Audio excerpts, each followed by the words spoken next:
Hello. Hello. Good morning.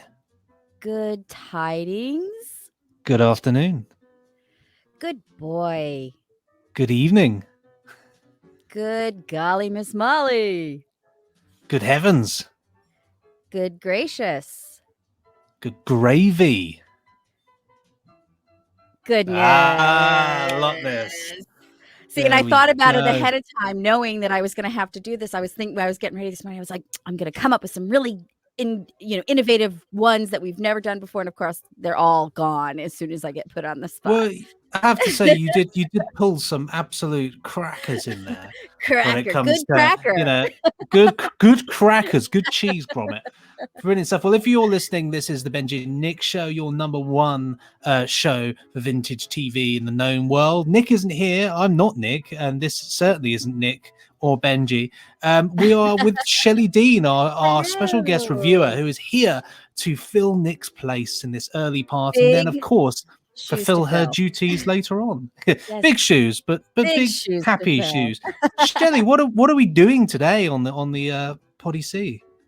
First we're going to be doing the emails, but we're going to be talking about Buck Rogers and in the 25th century. Was it not to be confused with Duck Dodgers in the 24th and a half century? Was that the one with in Looney Tunes? Was it? I think Daffy possibly. Duck did it. Duck Dodgers. I'm sure of it. I'm gonna have to Google this now. Well, since Mel Blanc was Tweaky or whatever his name is, Tweaky, Twicky, Tweaky, Twinkie, Twill, Twicky. Twicky. I'm like, Tweaky, that's a meth addict. Yeah, it was Duck Dodgers in the 24th and a half century, which is 1953, with Daffy Duck. There we go. Oh, interesting. And Porky Pig as his assistant, and Marvin the Martian as the villain. Which is funny because I will discuss my feelings about Mel Blanc playing the voice of Twicky because he sounds like Marvin the Martian. There's so much to say about this thing. Yes. How much of it good, I don't know, but we'll find out. But let's jump in with the emails. So remember, you can send your emails in to podcast@nicholasbriggs.com and get your emails read out. Of course, Benji and Nick show is coming to an end at the end of August, so do get them in quickly if you want them read out before. We've got a few lovely emails here. We'll kick this one off here from Miles Parrish. Subject to this one, probably my final email. I like the probably, which means it's not a certainty there. This was sent on the 19th of the 7th, 2021, the year of our Lord 707. Hi, Benji and Nick and Shelley. It was with surprise and sadness that I read the news of your podcast's impending conclusion. I was going to save the bulk of this message until I caught up to your podcast of the present day, but that might not happen until after you've finished. I'm currently at 27th of October 2019. Well, you're not too far off. Year and a bit, year and a half, actually, more than a year, basically 2 years. 2020 happened. 20, yeah, that is a whole other kettle of fish. This one, we were watching Pyramids of Mars, Part 2.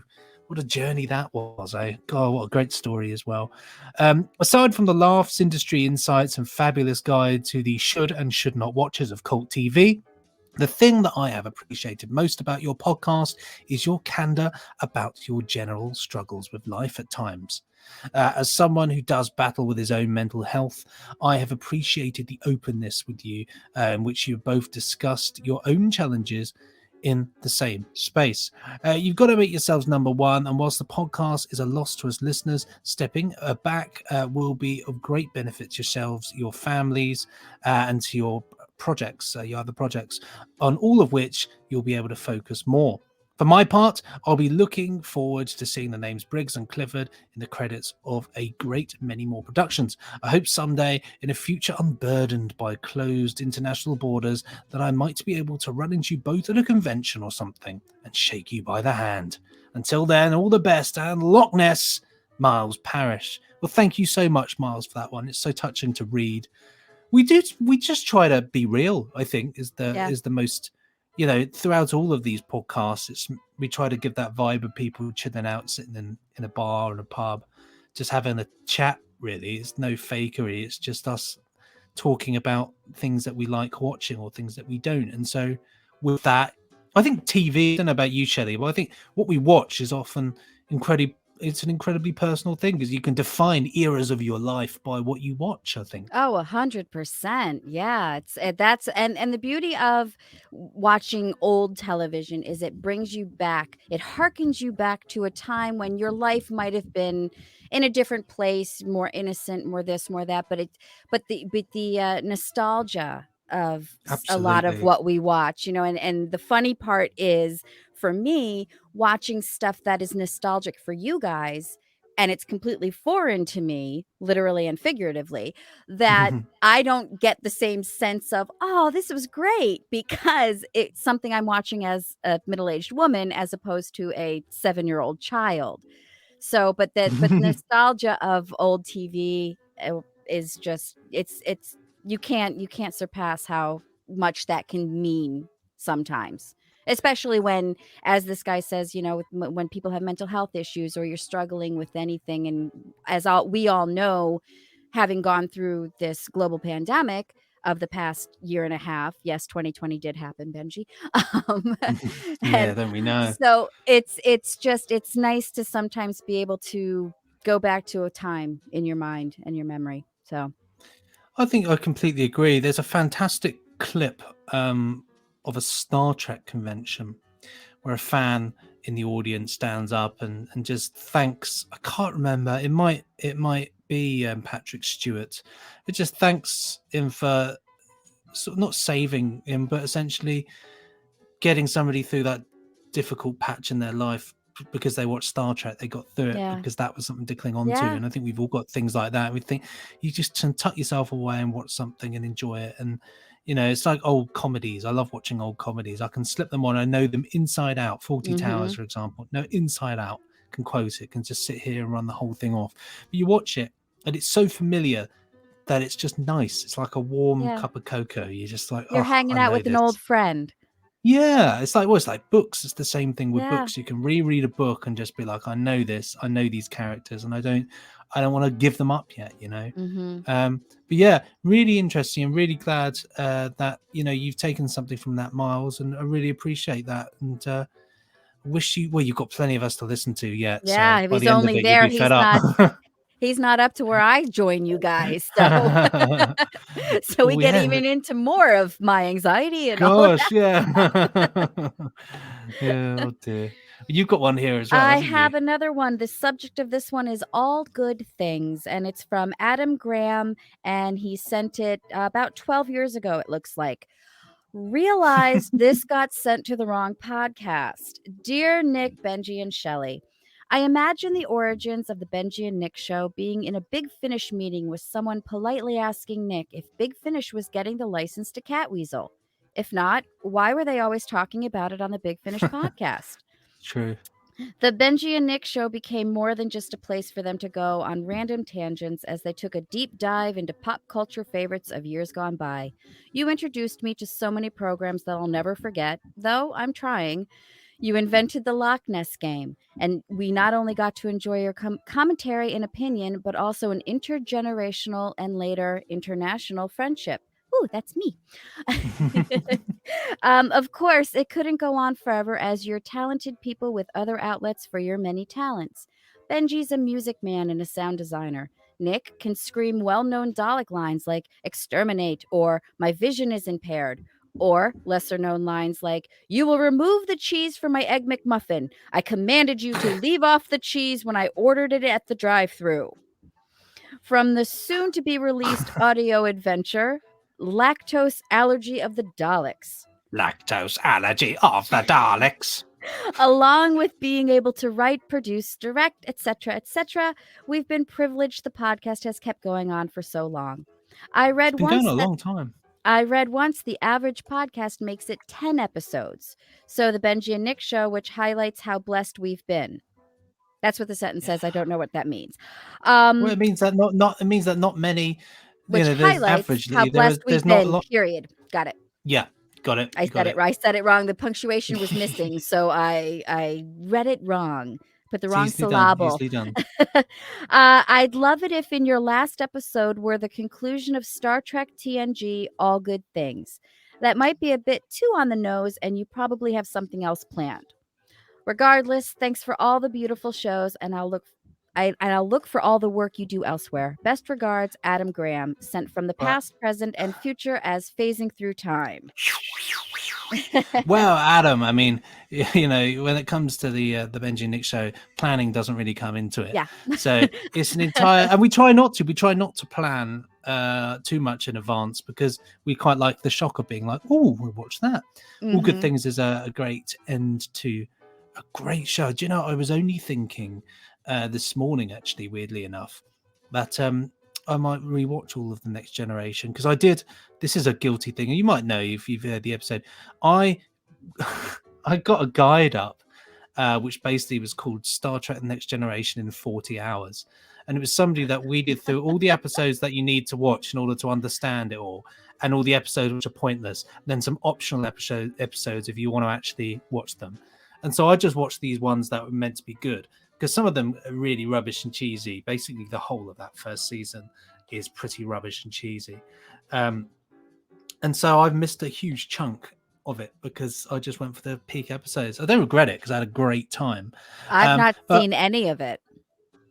Have you not? Well, it's well worth looking. Yeah. It's such a great show. But I'll tell you what changed my mind is there was an episode of DS9.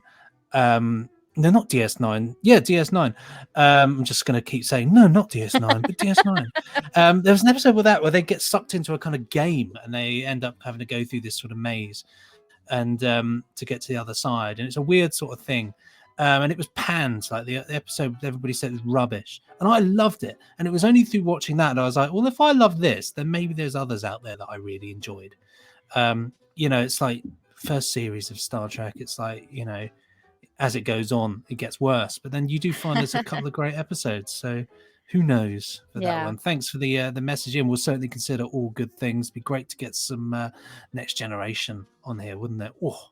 Yeah, that would be great. And like I said, I've not seen any of it. So, and it's been recommended to me previously. So this would give me It's just so much. There's so much, Shelley. You know, it's once you start, you've got to get through an awful lot to get to the end.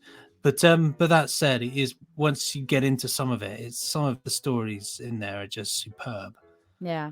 Especially the Borg stuff. Once you get onto the Borg stuff, it gets good. Oh, okay. And when is that? That is quite late on. Not quite late. I say it was midway. Check out Star Trek in 40 hours, and then you'll get to it faster. I already just made a note of it as you were just saying that, because that sounds like a good way to go. Well, it just cuts out a lot of the cheese because Star Trek is notoriously cheesy. But then you do thing about Star Trek Next Generation is you do end up just loving some of the characters, apart from Wesley Crusher, which you won't love. He just gets on everybody. He's like I love Will Wheaton. I love him as a person. Yeah, that's fine. You can love him as a person. I know he gets so much hate. That character gets so much hate. I got to give some props to my old friend Will. So there we go. You know, just great in the job. Great in the job, yes. though. Great in the job. Yeah, no. Well, I've got another email. This one is from Arlo Who, and the subject is recommendations for New Zealand television and more. He sent it next week. We haven't gotten it yet. So, hello again. I've just read the post about the Benji and Nick show coming to an end. While this is a shame, I'm sure it's the right thing for the both of you. Keep up the good work while it lasts, and keep up the good work at Big Finish. Thanks, Arlo. So we'll certainly try our best. So we'll try, as we've said, we'll try to introduce some Benji and Nick charm to the Big Finish podcast, and maybe we'll do a couple of holiday specials of the Benji and Nick show. That'd be nice, wouldn't it? Yeah. You know, I'd love to do then Halloween. I could be involved still. Well, I feel like Shelley would bring a lot to our Halloween edition of the Benji and Nick show. I feel like that's very much your area. That's my holiday. That's it. You're into the spooks. That's and my holiday. If anyone ever asks me what my favorite holiday is, it is 100% Halloween. It's a good time. I like the dressing up aspect. I went out not last year. It would have been the year before as a monk. And I was dancing on a dance floor, and the whole bar was shouting, "Go monk!" I don't know what that means, but "Go monk, go monk!" I was swinging the thing around. Yeah. Dear, dear. Go Monk. There we go. Go Monk. Go Monk. Go Monk. Cheers for that email, Arlo. We've got one more email here. This one here is from Kenneth Mann, sent on the 26th of the 7th, 2021, the year of our Lord 1113. This is Benji Nick Show Endgame. Sorry to hear that you're bringing the podcast to a close. Well done for keeping it going as long as you did. Time is now running out for us to find out what Shelley makes of the owl service. It's true. It's one of those things, Shelley. Once you hear the theme tune, you're just going to be confused. I'm loving all these messages saying, well done for keeping the podcast going as long as you did, because I know exactly what it means, but it makes me feel like people are like, God, you really did well. You two are hopeless. Yeah. We expected it to only last 10 episodes. Yeah, God, you did so well. How did you talk such rubbish for so long? No, we know what it means. In the meantime, it strikes me that the Andromeda Strain came out in a really good year for film. You could program a decent film festival entirely from the films of that year, even if you restricted your choice to films whose titles all start with the same letter. See, this is why the Benji Nick Show has the greatest listeners on earth, because of people who come up with great stuff like this. I have a fondness for early Michael Crichton, particularly Runaway and Looker, which seem to have entirely re-emerged into the light after years of unavailability, thanks to the insatiable need for content. The soundtrack of Runaway is curious, as Jerry Goldsmith has written a standard symphonic score, which has then been realized entirely on synthesizers, an approach I don't recall being used anywhere else. The only thing I can think of a similar sort of vein would be the Wendy Carlos stuff for Clockwork Orange, which is a lot of the Ludwig van Beethoven stuff is done on synthesizers. It's a really great album called Switched On Bark. There we go, and that's another really good one to listen to. Is that done on synthesizers? Yeah, it's all synthesized stuff. And but it's like classical pieces, and it's just it's absolutely wild. It's a really cool record. Recent finds on my recent quest watching old TV in definition was not designed for. A village on a map in Captain Scarlet whose name turns out to be Instant Lettering, a hidden tribute to Letraset, once a major contributor to the pre-computer world of television. There's the discovery that Dick Van Dyke's Cockney accent is actually only the second worst accent on film. Ooh. The crown being snatched by Leonard Nimoy's attempted Australian accent in the Mission Impossible episode of Chico. I don't know if you listen to it's not vintage TV, but if you watch the Witcher series on Netflix, my God, the Scottish accents in that drove me mad. It was almost enough to make me stop watching, and I love anything with swords. But my God, I had no idea I thought, what are you trying to be? Do all dwarfs just talk with a weird accent like this in that world? I didn't realize at all at one point that they're meant to be Scottish. Dear, oh dear. Oh, that's funny. To rub salt into the wound, a few episodes later, Peter Graves does a better Australian accent. Oh God! Guess which film? Which of them used to give acting lessons? Oh dear, oh dear. The villain in Chico has an underground lair where the ventilation ducts are too small for humans to crawl along. If more villains had hired that architect, we would have all saved a great deal of our time. Yeah, there'd just be no episode 4s with that. The ventilation duct episode. It's such an old school television thing, isn't it? We better climb in the ventilation duct. It's always said in that fast sort of the ventilation duct. There's an air vent up there. Quickly climb into the ventilation duct. It's either that or like finding an underground, going down a drain or something. Right. Oh, dear. Climbing through the sewers and stuff. Yeah, and then there's always that you go first. Why can't you go first? Just get down there. Dear, it's all these cliches, isn't it? And inevitably, somebody who's on the larger side always gets stuck. Yeah, that's always a thing. Is I can't get through, and then the enemy are coming behind. Like, come on, you've got to.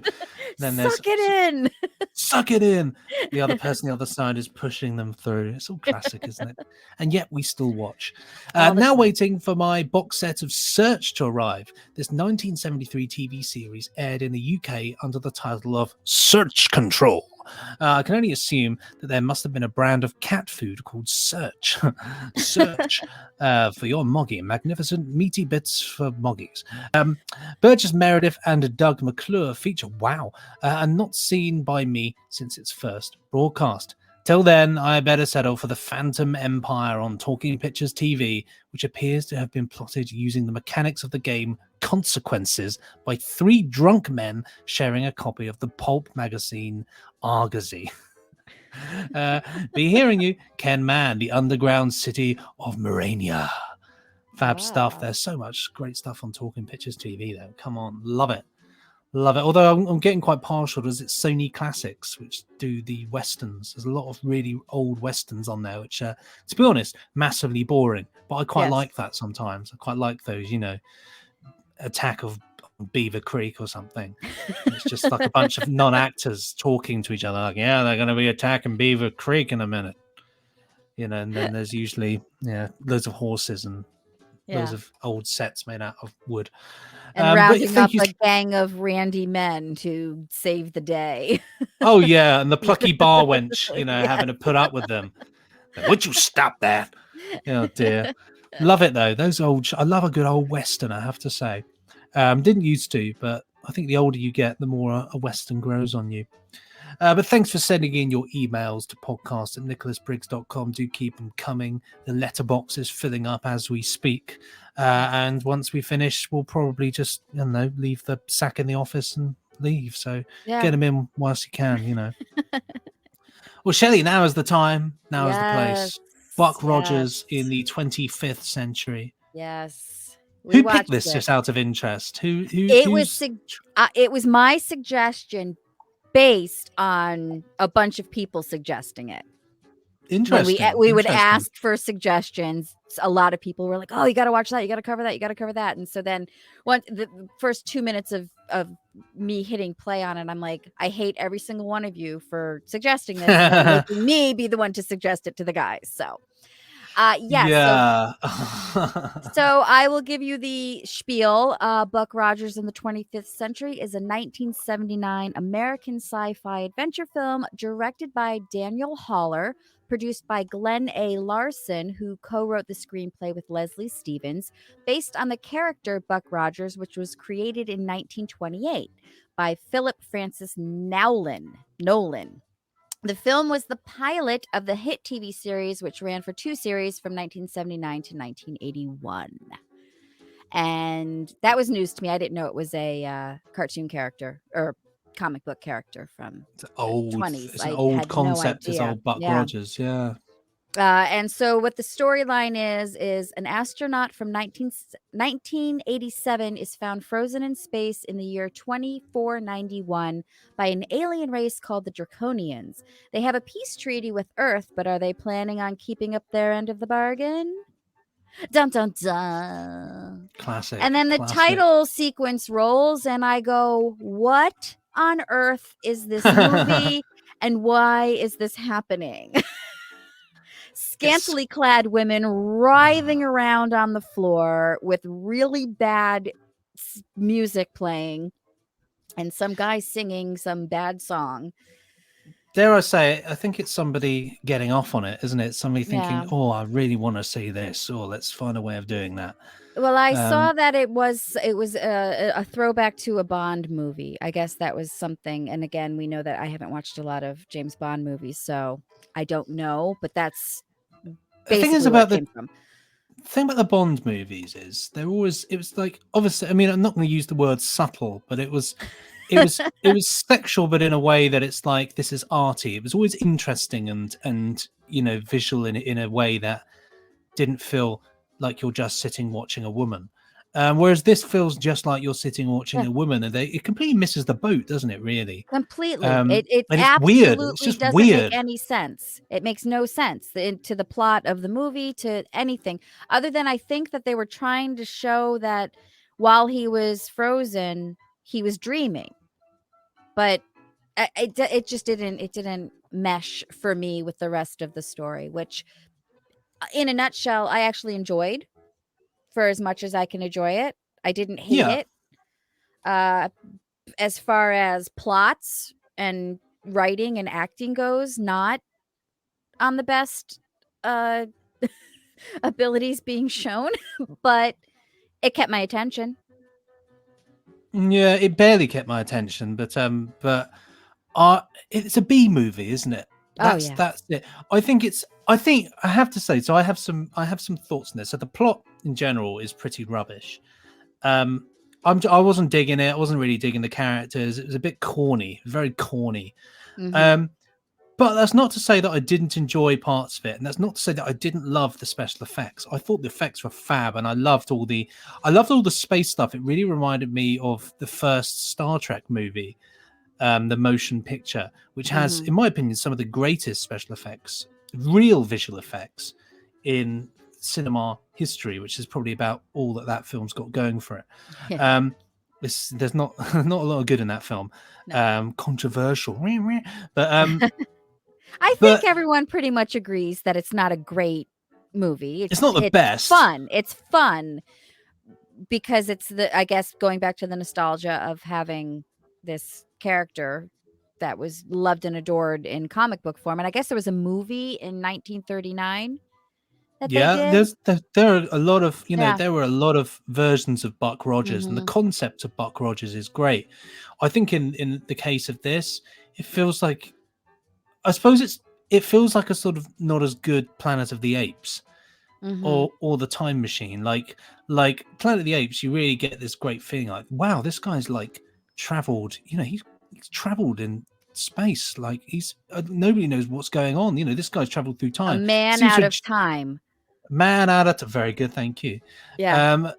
But yet you feel like this guy adjusts pretty quickly. And is assisted. Arrogant. I mean, he's arrogant. And he's assisted by arguably the world's most irritating creation ever, which is that bloody robot, Tweaky, who I absolutely cannot stand. And how he put up with that robot for so long without kicking it into space, I have no idea. Yeah. And the fact that it was a dual robot. So we've got Dr. Thelonious, I'm saying that right, the thing on his chest. Yeah. And then the robot, which was basically the way that AI computer thing got around. He looked like a clock face. So it was like very interesting, like when they would show Dr. Thelonious talking, and you'd be looking at Tweaky's face, and you're like, oh wait, no, that's not who's talking. And then you'd hear bitty bitty bitty bitty bitty bitty, and then occasionally these horrible one-liners coming out of freezing my ball bearings off. Whose idea was it to have that stupid noise in there at such a frequent basis? It just irritated me. The first time, like, you can be like, oh, that's funny, but all through the film, frequently, not infrequently, frequently throughout the film, we have to endure that stupid noise, and it actually ended up making me switch off quite a lot, because I was just sort of going, gosh, shut up. Well, what was most annoying about it was you knew he could speak English. Yeah, it's true.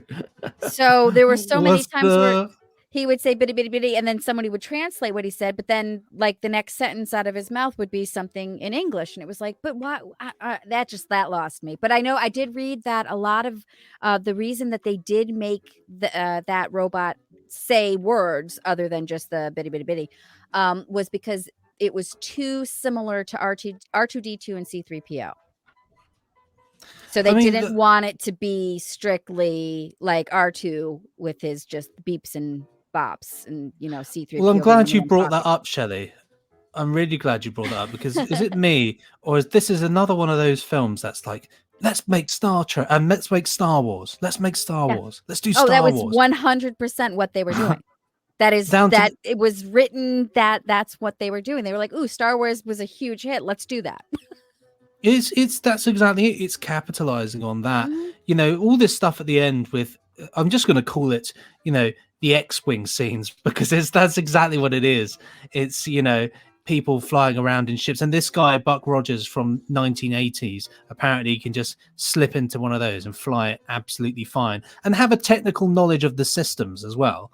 By the way, like if I can, it's like driving a car. So saying, oh yeah, I can drive a car. Yeah, brilliant. Okay, well in that case, so if you'd like to get into this massive Harrier jets, we'll get you on your way. So so imagine giving a bloke who drove around at horse and cart, and say, put them inside a Vauxhall Vectra or a Hummer, and say, right, go on then. Yeah, there you go. And yet apparently, well, that's the fact that you brought it up before, that he's from 500 years in the past. So let's just assume that 1987, which when they made this movie was the future to them, that 500 years in the future from that, things were exactly the same, that he could fly the things and he could help them, that there weren't any advancements, that he was telling them how to fly their fighters. He was telling them. Yes, he was telling them how to fly them. And it's like, and he's basically I mean, seriously, if you think about what humanity will be like in 500 years, he's basically a caveman. It's so true. Yeah, absolutely. So and yet he has this great knowledge and, somehow pulls it all off. Not to trash this film, but I have something very positive to say. Okay. And that is, there was a moment in there which I actually thought was really interesting. And that was the dance sequence midway. Because, no, hear me out here. Because the year of this is 1979. And that track that they played is arguably quite modern in terms of modern electronic dance music. It doesn't sound... It's like the first example from that time of listening to something. Well, it actually sounds like quite contemporary. It made me think that I had like another window open or something that I'd like. Right. I was watching it on my PC, and I thought, oh, maybe I've opened something by mistake. I thought, oh wow, this is in this. This is interesting. This is really cool. Maybe it predicted. Maybe that's one thing they got right, is that they really predicted, electronic dance music in a different way. It sounded good. But the dancing, the score, no. Yeah, the dancing is another level. I mean, what was that all about? People dancing around like a sort of medieval court, weren't they? Yeah. I mean, with those weird disco balls on their hands. Yeah, I don't understand it, but I like some of the design choices of costumes. I think it's at least they've tried to make it interesting. Some of the set design stuff is cool. I love that sort of quarter robots in there. I thought the set design on that, it just looked, the effects looks great in it. I think it looks cool. It's let down by just being dreadful. But but it's its components are cool, I think, but it's just not that great, really. Yeah. No, I mean, and not to trash the actors, but the acting was just atrocious. Like it's a B movie, isn't it? Really, watching Erin Gray say her lines. That's Wilma Dearling, the painful. Who, by the way. What was her problem? I had such a problem with the end scene where they're flying back and she's like, oh, I'm so sorry that I've been so aloof and standoffish. I have my walls up and, like, did she You're not so bad.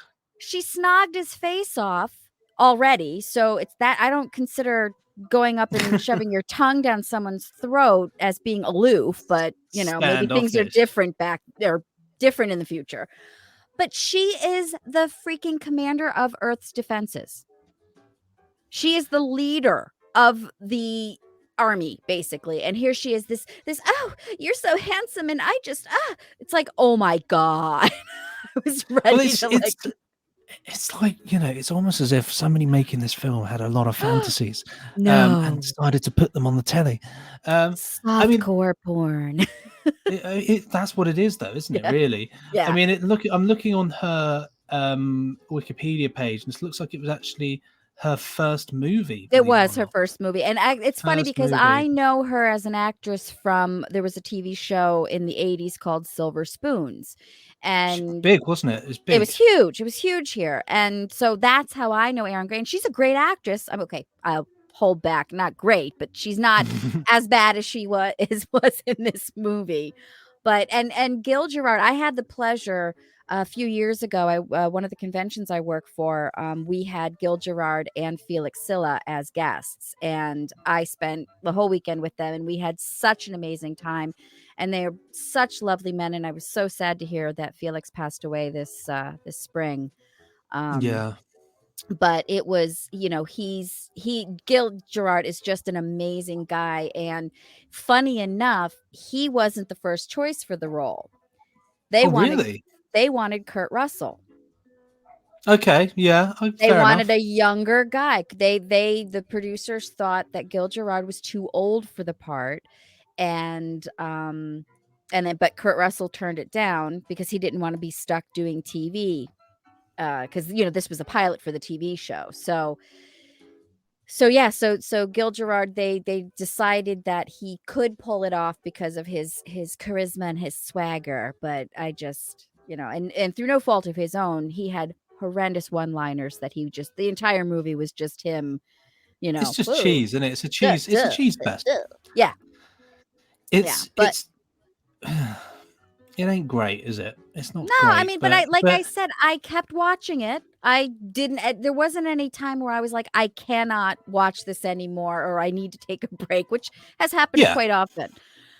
Quite often in things that you guys have asked me to watch. But and then I can understand, because I never saw this, but I do remember when I was a kid seeing episodes of Buck Rogers, and it was such a massive, Buck Rogers was just like the show to watch when you were a kid. So I mean, I feel like as a film, it's perhaps too much Buck Rogers that one can eat. Whereas as a TV series, if you've got something like this, it's tolerable. Like you could tolerate yeah. that for a short amount of time and be really into it. You could Mhm. tolerate the stupid noises for, but when it goes on too long, you just find yourself thinking, "Oh, shut up, go away, Yeah. do something else." But yeah, I watched the whole thing. I had to watch the end of it this morning because my internet kept for some reason freezing when I was watching it on my Plex account. And The yeah, universe but didn't want you to watch it. yeah, the universe is like, you don't want to see the end of this. It's rubbish. But You don't want to see the captain of the armed forces throwing herself at a caveman.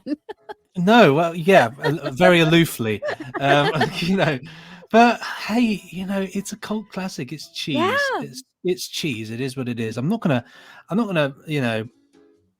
gonna poo all over it because, quite frankly, there are some good aspects to it. I love the effects. I think it's wicked. I love the soundtrack. I think it's wicked. Just don't like the rest of it. Yeah, it's as easy as that. So I enjoyed the big part of the story. I enjoyed the concept of, this alien race. They're going to come and have this peace treaty with Earth, and then they were going to do this backdoor, take them over kind of thing. Which I thought was an interesting story, but there was just so many holes in the plot and so many things where you're like, yeah, but what happened to, and who said, and too many question marks left for me at the end. But I guess that's what the TV show does. Maybe it answers some of the questions. Those questions. I mean, you can sum it up with a simple thing, Shelley, which is all the gear and no idea. They got the effects, they got the cast, they got the soundtrack, they got the script, but it all just. Well, I'm not going to say the script. Let's go for it. They've got the concept. Yes. But executed pretty terribly. I'm going to give it a. Do you know what? I'm going to be nasty and give it a 2 because I just didn't. It's just. I just thought it was just. I don't think it's worthy of much more. 3, it's like average. I like the effects. I like the music. That's 2 things. So that's 2 out of 5 exclamation marks for me. What about you, Shelley? I'm going to give it a 3, only because it kept my attention, which says a lot now in my life. It says a lot. But I wouldn't go. I mean, I'm glad I saw it. It's a cult classic. I had a friend of mine was texting me gifs from it, and I was like, what is that? And he was like, oh, it's from Buck Rogers. I was like, oh, I haven't watched it yet. And it was from the dance scene. And it was like a gif of Buck Rogers doing that backwards moonwalky thing he was doing in the beginning. So I'm glad I saw it. We should have had Adam West as the main guy in this. That would have been much better. As Buck Rogers? As Buck Rogers. I feel like watching Adam West doing those moves, I'd be like, it's fine, it's Adam West. He can do what he likes. Adam West could play anything and I will just accept it and be like, yeah, it's Adam West. It's fine. Yeah. Yeah, Adam West. He's playing an axe-wielding homicidal maniac. It's Adam West. I think Adam West could have played Princess Arduana, the princess of the Draconians. Yeah, and would have Ardala, that's her name. probably have been more convincingly aloof. Yes. Oh no, that's the other one. That's the other one. Oh Oh no, the yeah. princess was not aloof at all. There's nothing aloof about her. No, Not you're her quite and her right. not even her Princess Leia silver bikini as opposed to Princess Leia's gold bikini. It's all sea fantasies. It's yeah. all just it's just whoever's behind the visuals of this is just like, yeah. What about that? Yeah. What about a dancing lady in the opening? Yeah. What about the love you, hate you sort of snog the face off 1 minute and then say, oh, I can't contain myself sort of vibes. Terrible. Yeah. Well, I'm gonna make it was 1979. No excuse. Yeah, no, you're right. I feel like you can't put this next to Star Wars as different kettle of fish, isn't it really? But then Star Wars is something special, and that's a weird film with a brother and sister kissing each other. So I don't know. What more do you say, really? Yeah. I'm gonna make a suggestion for next time, Shelley. Very different, and I don't know if you'll like it, but I didn't think I'd like it, but then I liked it, so I don't know. It's an old series called A Family at War, and it was hugely successful here in the UK and other places, I believe. And it's a bit of a play on words, It's a family at war. Oh, so it's subtle. It's subtle. They're not really giving away a lot by the title. Well, they're at war in the war, but they're also at war. It's basically, for those that don't know, it's a series about a family, and it's chronicling their time as a family from before the Second World War right through the war, and the kind of twists and turns that the world has upon their family and the internal struggles that the family has.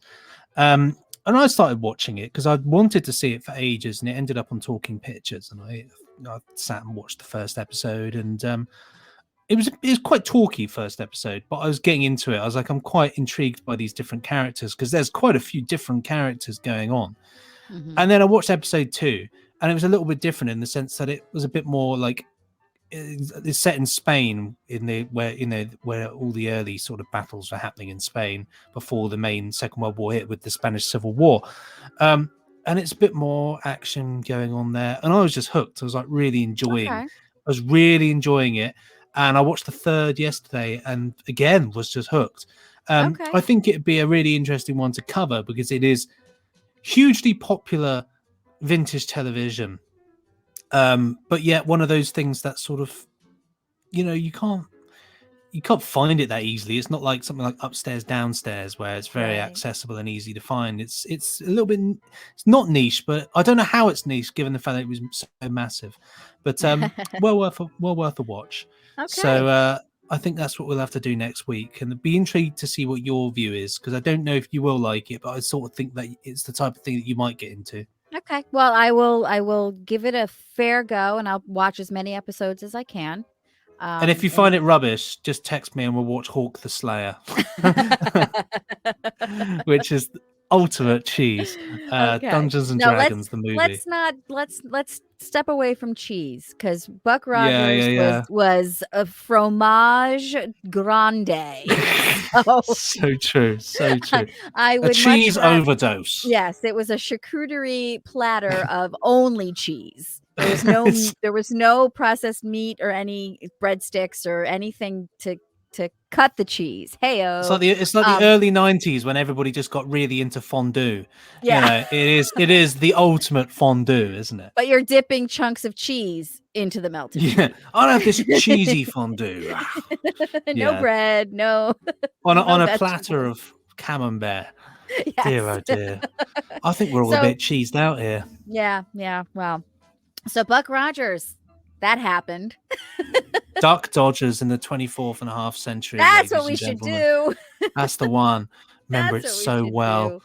Next week here on the podcast, we will have the ultimate Loch Ness from our patrons, in which we have the huge battle of our last Loch Ness gathering, the Loch Ness Live Lounge. We'll have that next week. Meant to have it on this week, but I can't place the file. It's somewhere out there, but It's not here. But I think it's not right here. It's not right here at the moment. I've mislaid it, you see. So without further we'll ado, it's have time to Nick get back close to next the. We will have Nick back. He's. I didn't actually explain where he'd gone. He's actually ended up in the 25th century. Yeah, he got frozen, and he's fighting off two women who are vying for his love. Aloofly. Yes. Well, it's time to get close to the microphone. Yes. So from me, Benji C, it's goodbye. And from me, Shelley, it's goodbye.